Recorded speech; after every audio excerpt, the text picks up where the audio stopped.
Takže čaute ľudia, vítam vás v našom ďalšom videu, v ktorom si povieme, aký kamerový systém je vhodný na váš dom. V prvom rade si povieme, aké druhy kamier existujú, aké typy kamier existujú a akými disponujú funkciami. Takže v prvom rade si povieme niečo o analogových kamerách. Analogové kamery. Sú to staršie typy kamier, ktoré používali na prenos dát satelitný kábel, čiže koaxiálny kábel, a pre napájanie používajú 12 V. Čiže potrebujete ťahať dva káble na to, aby ste odnapájali a preniesli dáta z jednej kamery. Tieto kamery sa už v dnešnej dobe až tak moc nepoužívajú, avšak je dobré o nich vedieť, že takéto niečo existuje. Pre prípad, že by ste mali nejaké staré káble, tak sa dajú stále použiť. Táto kamera je bez farebného nočného prísvitu, čiže má len čierno-biele nočné videnie. Čím sa dostávame k IP kamerám. Čo je to IP kamera? IP kamera je kamera, ktorá funguje za pomoci internetu, čo znamená, že ju pripojíte k internetu, nadstavíte a kamera vám zaznamenáva záznam. Avšak potrebujete nahrávacie zariadenie.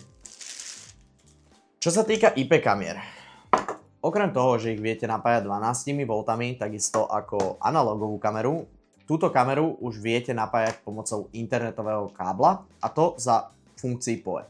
PoE znamená Power over Ethernet, napájanie cez internet alebo Ethernet. V tomto prípade vám stačí len jeden kábel na to, aby ste po 4 žilách preniesli dáta a po 4 žilách preniesli napájanie.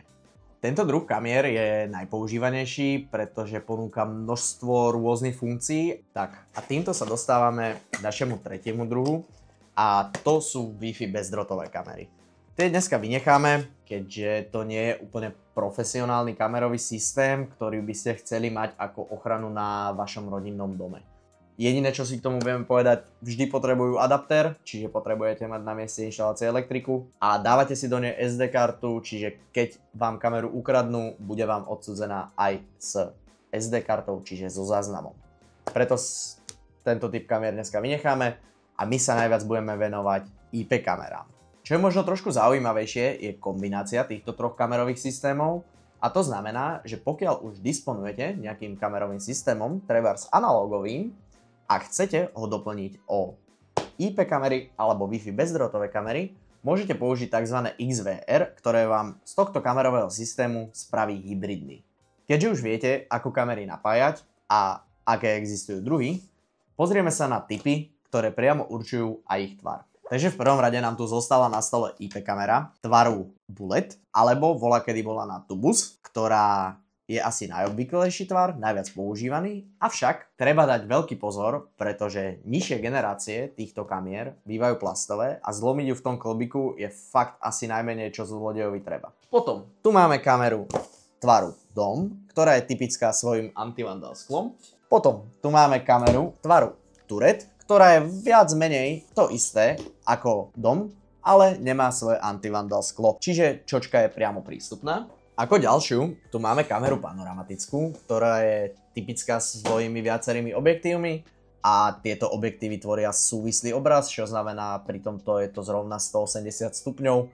Kamera sa skladá z dvoch objektívov, nie je otočná, tak ako ju nadstavíte, tak zostáva. A potom tu máme kameru typu PTZ, Pen, Tilt, Zoom. Otáčanie, náklon alebo zoom, priblíženie. Čo sa týka týchto kamier, tak každú z týchto kamier si viete navoliť s rôznymi megapixlami a s rôznymi funkciami.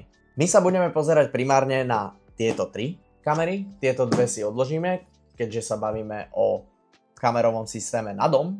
Avšak je potrebné vedieť, že panoramatická kamera je tiež jedna z kamier, ktorá sa na dom dá využiť.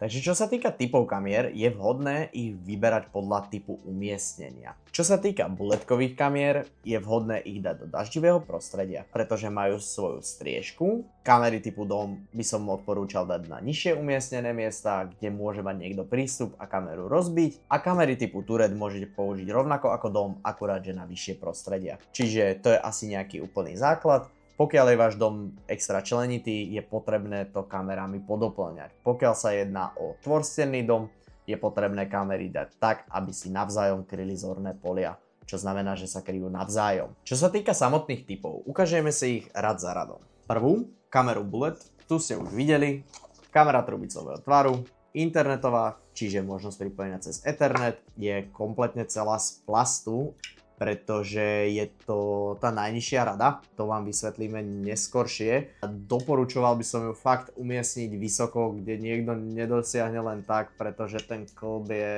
fakt plastový a jednoducho ulomiteľný. Konkrétne táto kamera je vybavená hybridným prísvitom, čo v preklade znamená, že vám primárne svieti biele svetlo a ak potrebujete, je možné ho prepnúť do čierno-bieleho, alebo zase naopak viete zapnúť čierno-biely obraz a v čase pohybu sa vám prepne biele svetlo. Už dnes viac menej je to štandard, ktorý našim klientom odporúčame, pretože to svetlo zároveň pomáha aj odplašiť toho potenciálneho páchateľa, takže sa snažíme vždy voliť kamery s hybridným nočným prísvitom.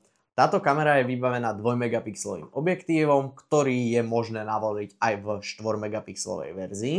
Kamera síce celá zostáva plastová, jediné čo sa zmení je objektív. Takže ako druhé, tu máme kameru typu DOM, ktorá je vybavená antivandal sklom, ako sme si už povedali. Toto antivandal sklo sa delí podľa generácie, teda tvrdosť toho antivandal skla sa delí podľa generácie. Táto kamera je teda opäť 1000-ková rada, čiže tá najlacnejšia, kde telo, OK, tu už ho máme zliatinové, avšak toto aj ochranné sklo je plast. Aj keď to sklo je trošku že tvrdený plast, ja by som aspoň 2-kovú generáciu, kde to sklo naozaj je tvrdšie a pevnejšie. Avšak túto kameru môžete použiť, viete ju umiestniť takto, viete ju umiestniť takto a je možné rotovať s celou touto čočkou. Avšak treba dať pozor, nie všetky kamery podporujú rotáciu vo všetkých troch smeroch, čo znamená, že je možné ju v tom prípade namontovať iba na strop. Treba si pozrieť, ktorý model reálne ponúka možnosti aj rotácie. Takisto, keďže to je IP kamera vybavená rovnakými konektormi, jeden pre 12V, jeden pre internetový konektor a napájanie cez ethernetový kábel. A ako ďalšie, teda tretie, tu máme kameru typu Turret, ktorá je o niečo mohutnejšia. Túto kameru, konkrétne čo tu máme, je vybavená 8 megapixelmi. Iba pre zaujímavosť, tá domka bola vybavená objektívom so 4 megapixelmi, táto už má 8 megapixelov, avšak zase len existuje v rôznych variáciách a toto už máme 2000-kovú radu G3. Tu už máme aj reproduktory, naozaj táto kamera je fakt mohutná, veľká a využiteľná takmer všade. Akože fakt dá sa rotovať o 360, dá sa do každého smeru vytočiť. Viete ju inštalovať na stenu, čiže takto, alebo ju viete inštalovať aj na strop, čočku len otočíte. A tvar tejto kamery je vlastne guľa v klbe, čiže fakt tá rotácia do hoci ktorého smeru je možná. Ako môžete vidieť, tak kamera G3 už je vybavená viacerými koncovkami, teda primárne tu máme 12V, takisto jak predtým, ethernetový kábel, takisto jak predtým, avšak máme tu dve takéto svorkovnice, jedna je pre pripojenie audia a druhá je pre pripojenie alarmu, čo znamená, že v tejto kamere, keď si nakreslíte nejakú zónu, vie vám spustiť poplach po pripojení na alarm, čo už je veľmi zaujímavá funkcia, o ktorej si určite v budúcnosti niečo povieme. Ako som povedal, toto všetko sú kamery typu Bullet, avšak táto je analogová, tu sme si ukázali na začiatok, tej sa venovať nebudeme. A toto sú 3 rôzne bullet kamery od rovnakej značky, od rovnakého dodávateľa, akurát, že sú tam rozdiely v radách. Rada 1000-ková G2, rada 2000-ková G2 a rada 2000-ková G3. Čo sa týka rady alebo nejakého základného vybavenia, aj v tej najnižšej máte dostatok funkcií, je tu farebné nočné videnie, nejaká základná detekcia pohybu, základná detekcia vozidiel. Táto kamera má len 2 megapixle, čo znamená, že je tu len Full HD obraz. Avšak, ako som spomínal, objektívy sú voliteľné či v tejto, takisto aj v tejto. Úplne základným rozdielom medzi 1000-kovou a 2000-kovou radou sú ich telá.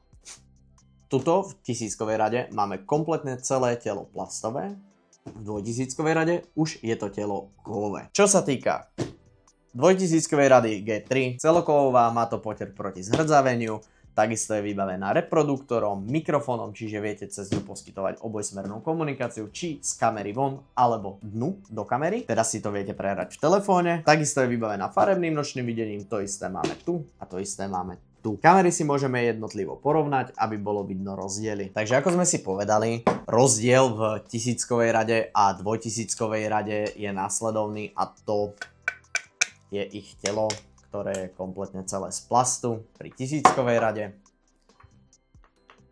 kompletne kovové v 2000-kovej rade. A tu už máme kameru, ktorá je 2000-ková rada, ale G3, kompletne celá kovová, okrem plastu, ktorý je dažďový kryt. Všetky tieto tri kamery sú vybavené hybridným nočným prísvitom. Avšak pri tejto kamere je to len do 30 metrov, pri tejto je to do 30 metrov a pri tejto je to 50 metrov. Fakt táto kamera svieti silno a neodporúčame úplne na rodinný dom, pretože pokiaľ si niečo takéto zvolíte, bude vám svietiť do okien. Je to až príliš. Odporúčame skôr niečo takéto. Kompaktné, malé, cenovo dostupné a vyzerá to aj celkom príjemne na tom dome. Čo sa týka modelovej rady, takisto ako sme tu mali kamery typu dom a takisto ako sme tu mali kamery typu turret, viete takisto nakúpiť ich v troch rôznych radách, takisto sa podľa toho odvíjajú funkcie a to je to najdôležitejšie, čo reálne tvorí cenu. Cenu na kamerovom systéme tvorí počet kamier a aké funkcie volíte do tohto kamerového systému a na ako dlho chcete udržiavať záznam. Toto sú vlastne tri, nazvime to, podmienky, na základe ktorej vám je schopná firma vystaviť cenovú ponuku na inštaláciu kamerového systému. Takisto je potrebné, aby ste zvážili naozaj dobre tú radu. Je dôležité vybrať si správne, pretože ak takúto kameru umiestníte fakt nízko a môže vám ju človek otrhnúť, je to škoda v stovkách eur a úplne zbytočne. Čo sa týka 2000-kovej rady, tá už je pevnejšia, schopnejšia, takisto môžete ju už nainštalovať aj o niečo nižšie, nie je to taký problém, nepodarí sa ju ulomiť tak jednoducho ako tú 1000-kovú radu. A čo sa týka rady 2000, ale G3, je otázne, či takúto kameru na dom reálne potrebujete. Pokiaľ chcete obojsmernú komunikáciu, je možné zvoliť aj túto kameru G3, ktorá už mikrofón podporuje obojsmernú komunikáciu, ale viete zvoliť tento kompaktnejší model. Čo sa týka kamier, nie je to tak úplne všetko, pretože ku kamerám prislúchajú aj tzv. Límce, sú to podložky pod kamery a tieto límce sú dosť dôležité, pretože potrebujete schovať tieto káble. Každá z kamier má svoj vlastný límec. Existujú univerzálne límce, ktoré viete použiť na niektoré typy kamier, ako napríklad na tieto dve, tu mám tento jeden. Pre túto kameru už je ten límec vlastný a takisto sa to líši aj u rôznych typoch, čiže ten límec je potreba vybrať vhodný. Tento límec je univerzálny pre dve kamery a to by mala byť táto a táto. Čo sa týka toho druhého límca, ten už univerzálny nie je. V balení dojde límec, dojde tesnenie, potrebné šroby a tento límec sedí presne na tie 4 diery, ktoré má kamera vyvrtané. Preto nie je možné modifikovať límce a je potrebné ich správne zvoliť, ktorý potrebujete. Ako ďalší bod programu si prejdeme funkcie kamier a to, ktoré kamery disponujú akými funkciami. Čo sa týka IP kamier, tak viac menej väčšina z nich už je vybavená aspoň základnou analýzou, čo znamená, že pokiaľ ju zapnete, na časovej osi uvidíte farebne odlíšené, kedy sa tam pohol človek, kedy sa tam pohlo auto, kedy sa tam pohlo zviera. To vám dokáže spraviť aj základná kamera najnižšej rady, takisto stredná a takisto to robí aj tá najvyššia rada kamier. Čo sa týka nejakých funkcií, ako je prekročenie čiary alebo vstup do zóny, tieto kamery všetky to podporujú. Čo sa týka farebného nočného videnia, áno, všetky tri to podporujú, dajú sa prepínať na hybridné, ako som spomínal, čo znamená čierno-biele a biele. Takže čo sa týka mikrofónu kamier, ten tu máme na všetkých troch kamerách, avšak pri tej trojkovej generácii, alebo teda G3, máme aj reproduktor, ktorý v týchto dvoch modeloch nenájdeme, čo znamená, že cez túto kameru môžete komunikovať a to, čo vidíte na obraze, viete reálne rozprávať na tú osobu. Veľmi zaujímavá funkcia, avšak nie je dostupná v tých lacnejších kamerách. Na záver tohto videa vám ukážeme rozdiely v objektívoch. Ako prvé vidíte obraz 2 megapixelovej kamery za dňa s čierno-bielým nočným videním cez noc, s bielým nočným videním cez noc. Teraz vidíte pohľad zo 4 megapixelovej kamery cez deň, s čierno-bielým prísvitom v noci a s farebným prísvitom v noci. A na záver tu máme kameru G3, 8 megapixelovú, cez deň, v noci s čierno-bielým nočným videním, v noci s farebným nočným videním. Tak ľudia, a sme na konci tohto videa. Ja verím, že vám toto video pomohlo. Ďakujeme vám veľmi pekne za zhliadnutie. Budeme veľmi radi, ak nás podporíte lajkom, komentárom či odberom. Ja som Mišo z Yomi Security a vidíme sa v ďalšom videu. Čaute.